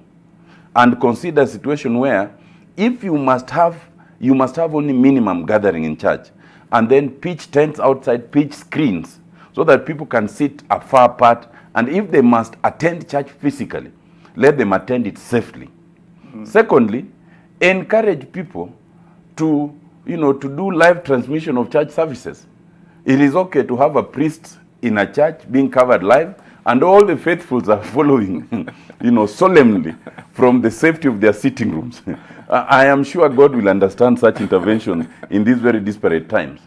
Thirdly, and I'm Catholic, and as a Catholic, there's the sanctity of the Holy Sacrament. And so when you go there and you have not recently sinned, then you are entitled to receive that Holy Sacrament. Given the transmission methodologies, the idea of somebody picking the Holy Sacrament and giving it to you using their bare hands is something that must be discouraged. So there are all these measures that should be considered, even in terms of church. Right. Thank you. And Debarl, if I could just finish that point, but maybe you're not a staunch church goer, so you know you may not be able to relate to it. I'm a staunch church goer. Yeah? But even if you listen to what the president said, you know, he was very specific. Schools will close, and of course they did, and boarding schools. But you know, when people are very reluctant to directly address the issues of church, you know, including telling worshippers now you may go and worship at home or follow at home because of the reverence with which, you know, we hold our faith with. And I think that's why I was saying, I think we have to be bold enough. I know some of the churches, including, I had a conversation with my bishop, and we discussed, and he told me that we have taken such measures, including what Otiende Amolo is saying, ensuring that Holy Communion would not be taken ordinarily. You know, Debarl, if one of the stories that you aired there of that star who is now in self-quarantine, tells a big story, because see, he refers to an event he attended with the Canadian PM, and I was just referring to that so that our viewers can understand the rate and speed and high contagion of this disease, such that, you know, and remember this Prime Minister, when she went back to Canada, and then it was declared that she tested positive. The husband went into self-quarantine. But you can imagine, just by attending the same event, that's I think, I didn't get the name. Elba. Yeah. That he contracted it. So when we are talking about this issue of gathering and the seriousness with which our people need to take it, I think it is important. I was also interested when I saw you ran many names of so many, you know, able people, like Bill Gates, and names of Jack Ma. Jack Ma, and so on. And I was wondering, around here locally, have we had a single Kenyan of means saying that they're going to donate even sanitizers? You know, we are saying government give sanitizers free, and now on our own local television, we are hailing Bill Gates, Jack Ma, and Airbnb CEO. Our own people should also come out, Debarl, and help to fight this scourge. I believe verily, as a country, we are going to win this war. Those are my thoughts, Debarl. But this war is going to take effort. It's going to take determination. It's going to take our own decisiveness that we have to fight this scourge. I know I got a lot of messages actually from the school where my daughter goes, that parents now are jammed there collecting their children. Most of these guidelines on how we need to deal with the situation and how we need to manage, especially our children when they're at home, I think they're important. And the papers today have done a good job, let me say so, including The Nation. You've run quite a good number of informative stories, media, guidelines, and so on, to show how our people should conduct themselves at Debarl. Right. Thank you. So we shall come back to you, and we have callers who are hanging on the line, and we want to hear from them as well if they have questions or contributions, and then we shall also take that to maybe Debarl, just before you go away, one of the questions that maybe you would want to answer so that our viewers can be clear. There's been this information on fact as to how many hours does this virus, for example, if you come into contact with it with your hands on your garment, how long does it last? Right. Shall we hold it? Maybe sure. Also we can sure. I believe I think that's what we need. Please, thank you. Right, we have callers who are hanging on the line. Daniel is first up. Good morning, Daniel. Hello, good morning. Hello, Daniel, good morning. Seems to be away from his phone. Let's take Owino, who is next. Good morning, Owino. Hello, good morning, Owino. Hello, good morning. Morning to you. How are you?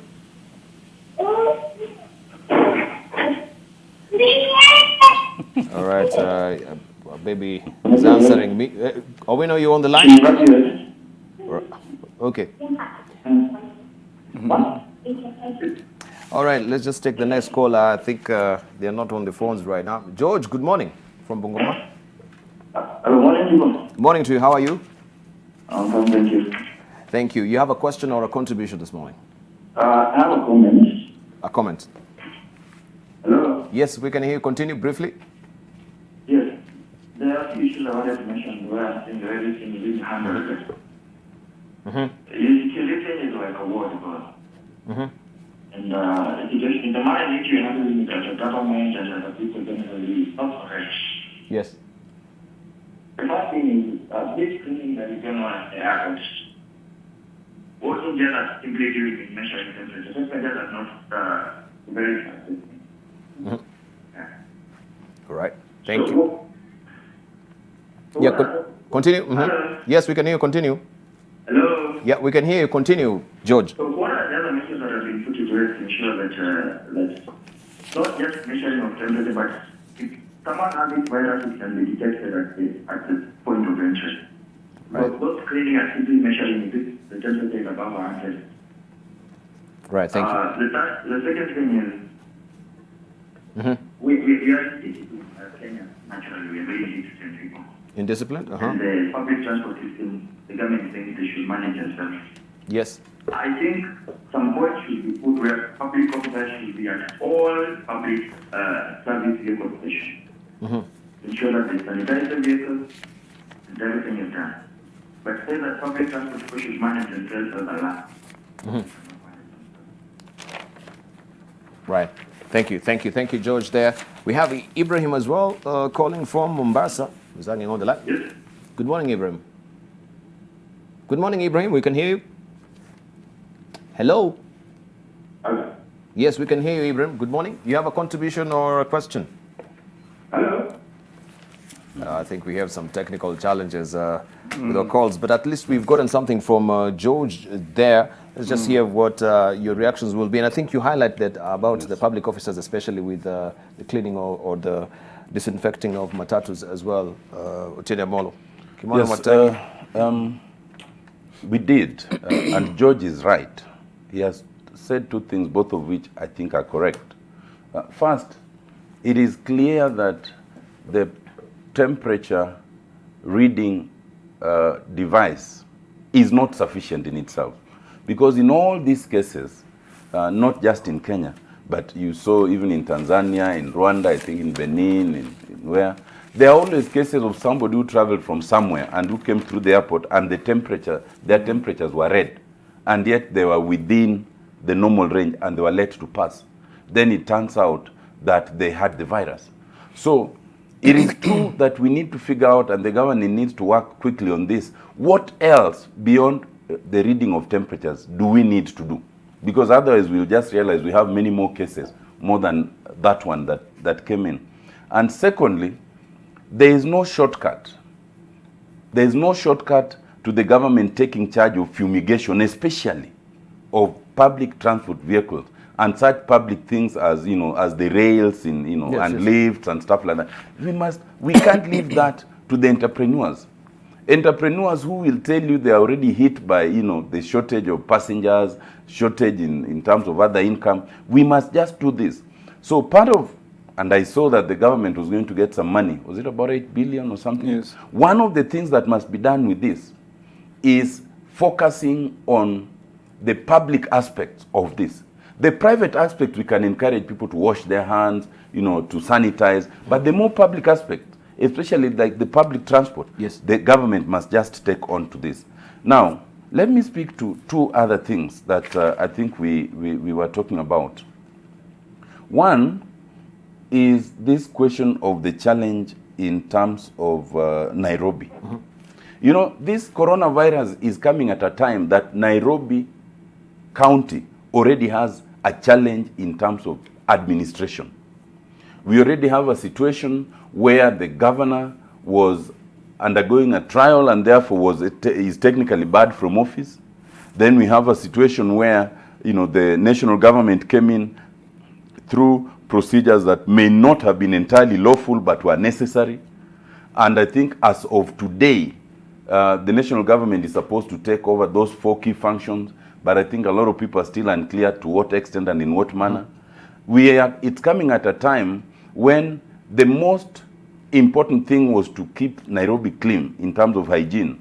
And yet we know that the garbage collectors went on the rampage, essentially spewing waste, you know, everywhere, and no one has really taken charge of that. So it's coming at a very difficult time.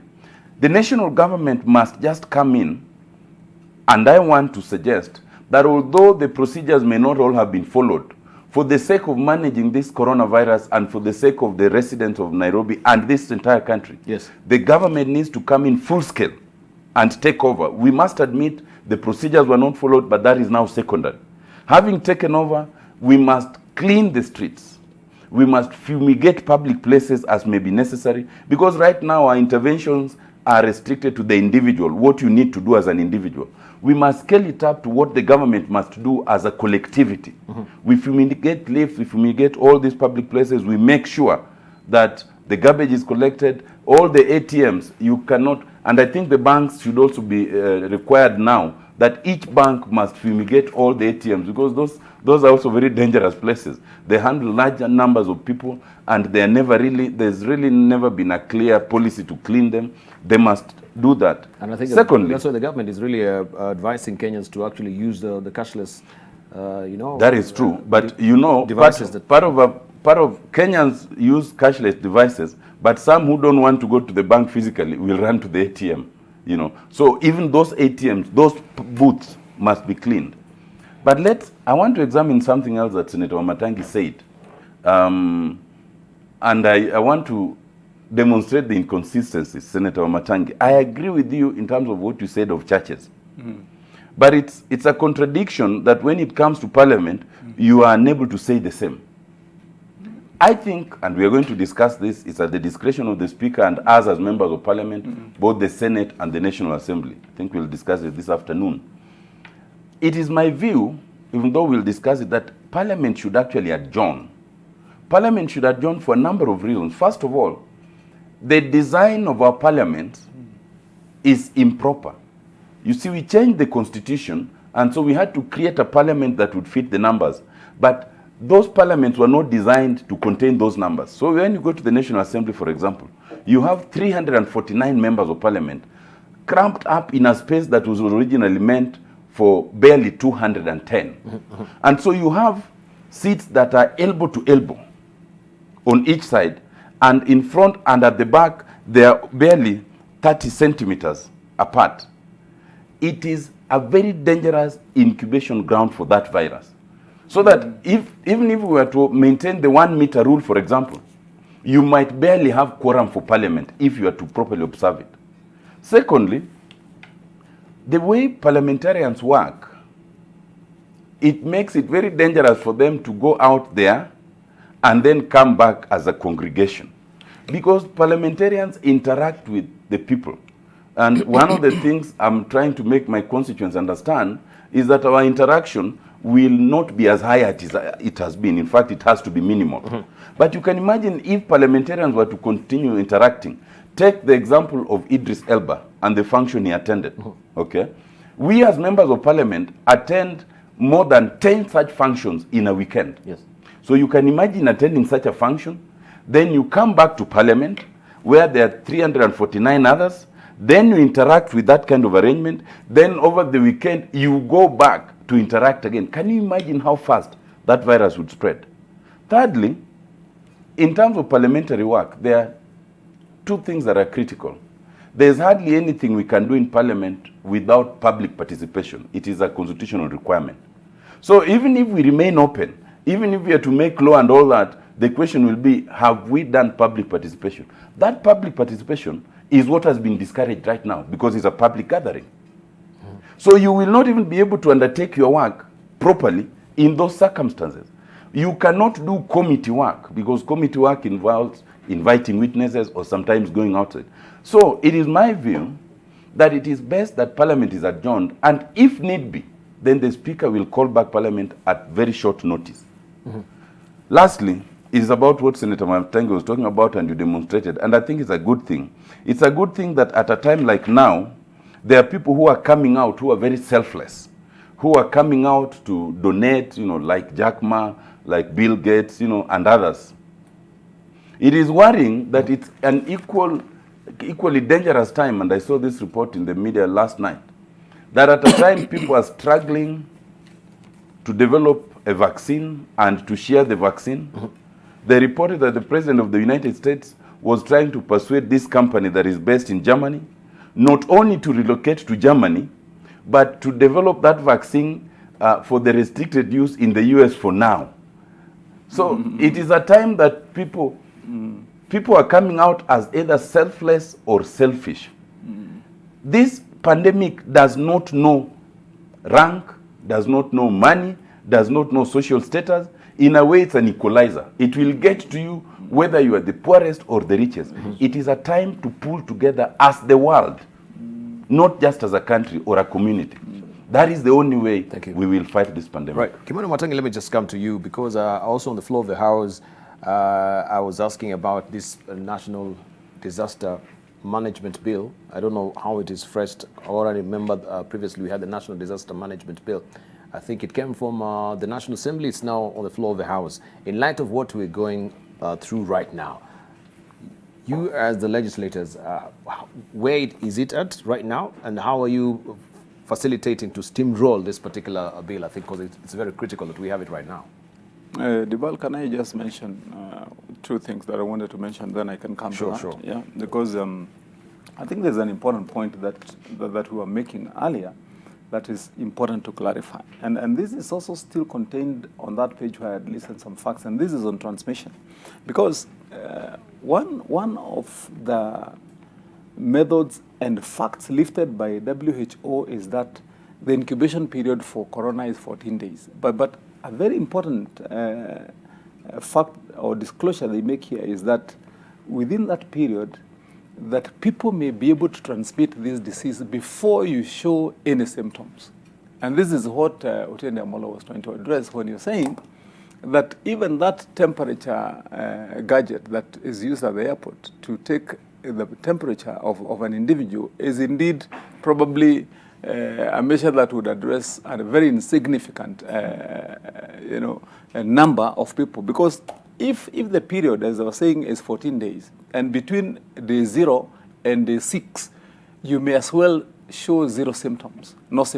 But you're still able to transmit the virus.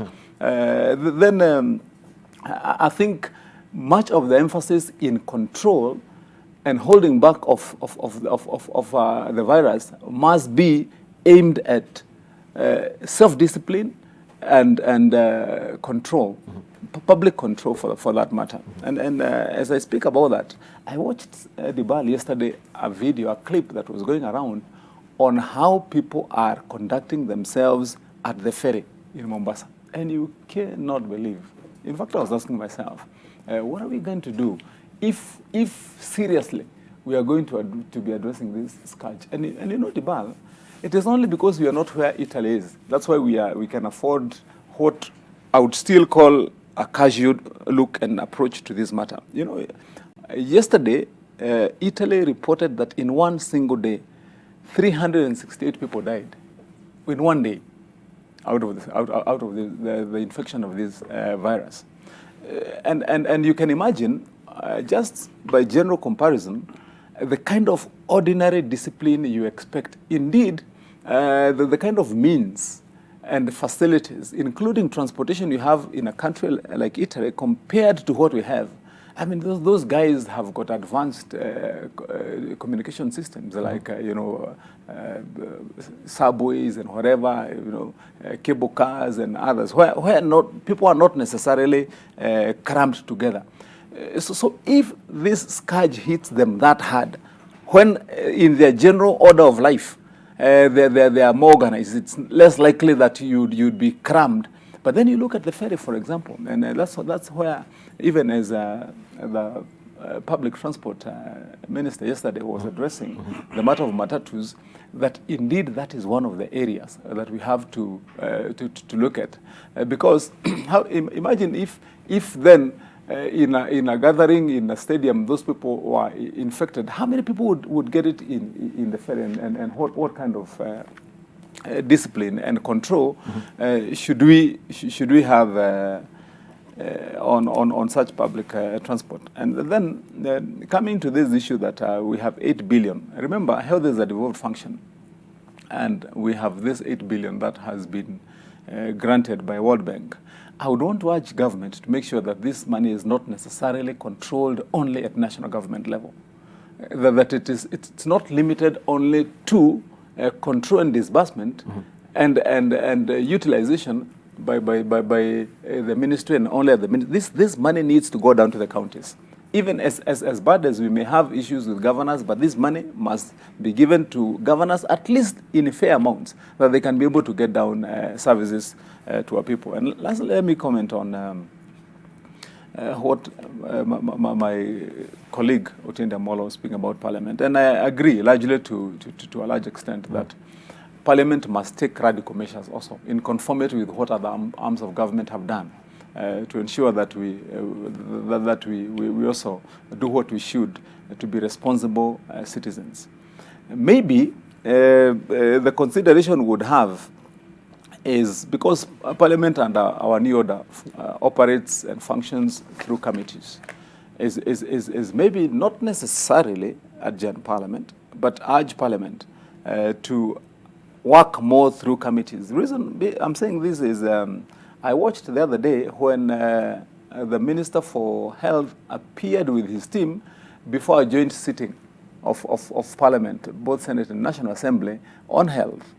And they were asking a few questions, and maybe Debarl, you must have seen that clip, when the chairperson of the National Assembly Committee asked the minister that which number do you have as an emergency that Kenyans would call if they have coronavirus. And remember, the chairperson picking the number and calling as a demo then, and the number was saying Mteja hapatikani, the first number that they were given. And what I'm saying is that the interventions that Parliament may make during the management of this crisis, that would be not only prompt but timely to ensure that direction is given. Because, Debarl, you realize that one of the big areas that we need to address right now is about what law do you apply, about the direction that maybe a modification of that law. And this is where I think we have referred this between ourselves this morning in reference to, for example, what the Cabinet Secretary ordered or decreed yesterday about public transport. And you would see clearly that the interventions of law that must be put in place to make sure that that becomes a reality. When we decide that, for example, as of tomorrow, that we are going to have a new order as to how Kenyans are going to be ferried across and around the country in public transport, then when the Cabinet Secretary says that we have ordered the police or as the police and the other agencies like NTSA and whatever, but what measures are going to be taken for those who do not comply? And I believe that's where Parliament should come in. We need to join in the forces. And then now coming lastly to your issue on disaster management bill. I've not critically looked at this bill. I would want to look at it and see what the real content is. But I have participated in this discussion earlier when I found it ongoing in Parliament. And this time I think we had one of the disasters. This is not still very clear in my mind, but suffice it to say that one of the areas where we have been unprepared all the time, and you can see this from the reactions we've had most of the time when we have had bad slides, when now again we have now this particular scourge. Preparedness of this country, when we are hit with an emergency all the time, is a big issue. I remember as a member of the Public Accounts Committee, most of the time questioning governance, because it is a requirement under the law that a certain kitty must be set aside by each county government to deal with emergencies. Then we're asking them, for example, did you set aside an emergency kit for disaster management in your county for this financial year? And you find most of the governors were not only did not do it, they were even unaware that you're supposed to do it.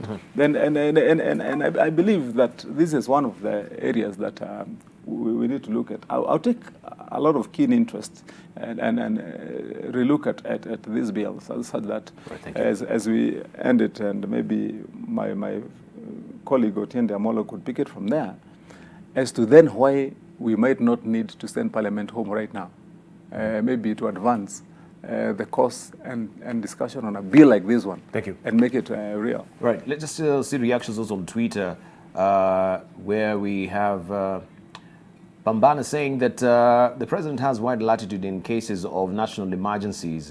Just reacting to you, Otiende Amolo, where you're saying, of course, the church and the state are separate. In light of executive order from the president, does that supersede? Of course, I think the executive order supersedes as it stands. We have also SB Barisite saying, where is Jacoyo Midio, Senator Cheriot, and Dr. Bone Khalwale? Are they quarantined? Yeah. Yeah, today's show is a bit different because we need to take that social distancing restrictions as well seriously. Also, we have Shadrach Kipkorir. He's watching from Alberta, Canada. Everything is slow and snow in Canada, he says. Also, we have Willing Nigei saying, it's not the question of what the government is doing, but it should be what are we doing as Kenyans. Everyone has a responsibility. Also, we have Governor The Dreamer saying the coronavirus could remain on the first surface and someone else could touch it and then touch their mouth, nose, or eyes. That's why it's important to try to avoid touching public surfaces, or at least try to wipe them with disinfectant. Also, we have Mike here. He's saying, Debarl Inea, before you wind up, can you tell your viewers a fact just reported on CNN? I'm here to verify that. Patient 31 in South Korea has been identified as being responsible for 80% of the confirmed cases in that country. We should take this social distancing seriously. Right? This is one patient, 80%. And we know South Korea is being lauded worldwide right now as a country that has been effectively also trying to contain the coronavirus as it is right now. So one person can actually cause that particular damage, 80% of cases in South Korea. We have also Gamaliel Namala saying, what a comment. This is a selfish mentality. Why can't the matatus use the profits to make sure that their clients are safe and alive so that they can ride again? Always ask yourself, what can you do for the government as opposed to what it should do for you? And I think this was in reaction to what Kimano Mwatangi was saying about the matatus. And we have Ocheng saying, in real democracy, even AM Live NTV could be suspended. Kenyan being Kenyan, all God will help us. Also, we have, let me just read more and more here. While it says, while billionaires are pledging donations left, right, and center, everyone and everywhere to help humankind, our local billionaires have gone into hiding, obviously scheming and manufacturing deals that benefit them to sell to government during this crisis. This is what he thinks. Also, we have Caroline Rono saying, spread of the virus to informal urban settlements should be prevented at all costs. And how do we do that? Lockdown. It sounds extreme, but we must learn from countries who took a laissez-faire approach to combat the virus from the beginning, right? This is what they call the rational authority, like what China is doing at the Cronin sort of lockdown that is effective as well. These are some of the reactions which are coming through. Let me just see if I've got more briefly before we wind up.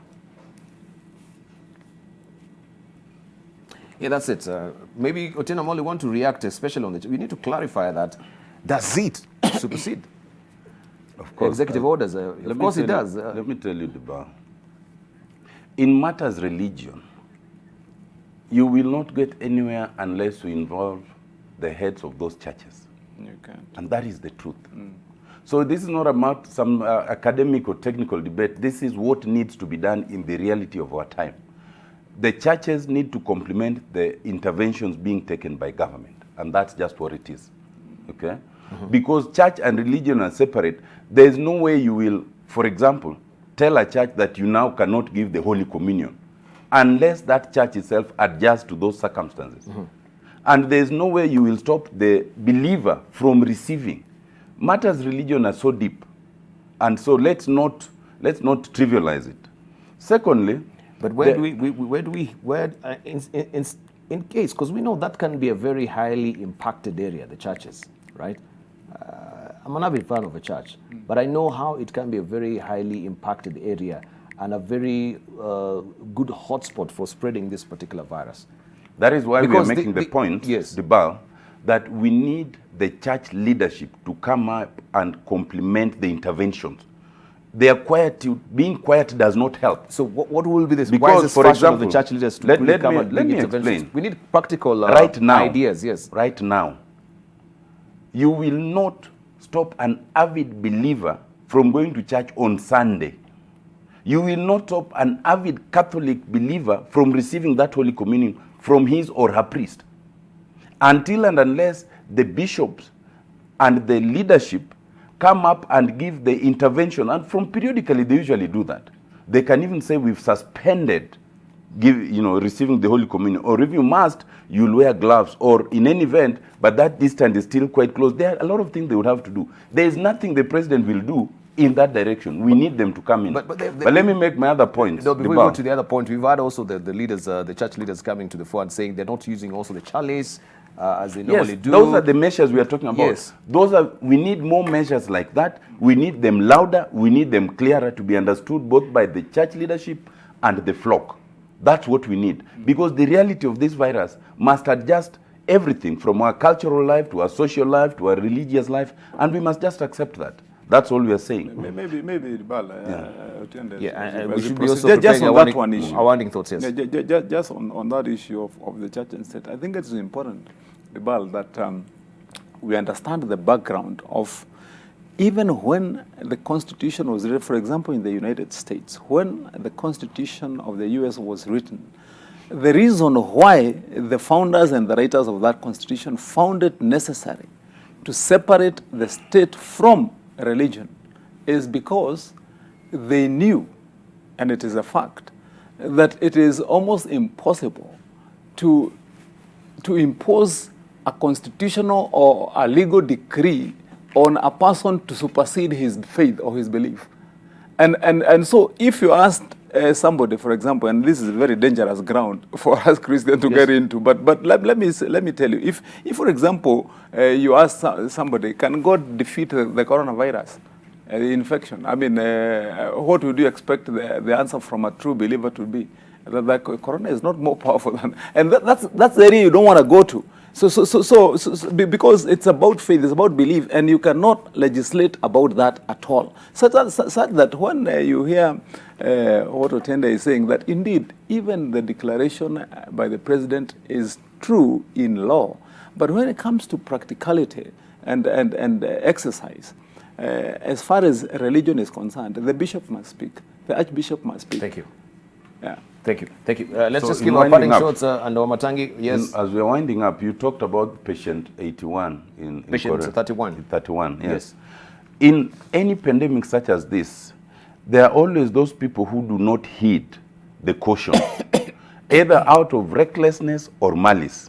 And so as we try to contain this pandemic, we must bear in mind that there are those who will not listen and who therefore must be forced to listen. Even in this country, at the advent of the HIV virus, when people were practicing isolation, there was a case in 1986 of a patient who, knowing they were infected, disappeared from the facilities and went around intentionally infecting others. So that always happens. So our measures must include those who are reckless and those who are malicious. But my winding thoughts are two. One, there's a story which we didn't get to discuss, but the story of the nurses going on go slow because of lack of equipment. Yes. And the story of people who are already quarantined threatening to walk out, that's very dangerous. I think that we should have foreseen this. when the leadership of the nurses are now coming up and saying, oh, the equipment, protective equipment is not there, when all this time the government has been telling us they are prepared, the ward is there, the isolation, the equipment, they should have raised the alarm. But even now it is proper that they raise the alarm, but they cannot go on that go slow or abandon those who are sick. That's like saying if terrorists were to attack, then our police and the others can keep off because they're saying the gear we have is not heavy enough. My closing one is how to greet. You know, we must now accept, Senator Matangi, that you will not shake my hand. You have two options. Either like we do where I come from, you just wave and say bear. But if not, you do the namats.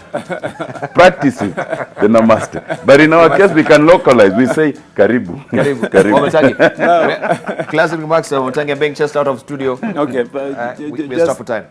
I wanted to closing react. Remarks for Yes, I wanted to react to two comments that were made by our viewers. The one is on the one who was asking whether our three other panelists have been quarantined. But I think you can look at it broader as the effect of corona on politics.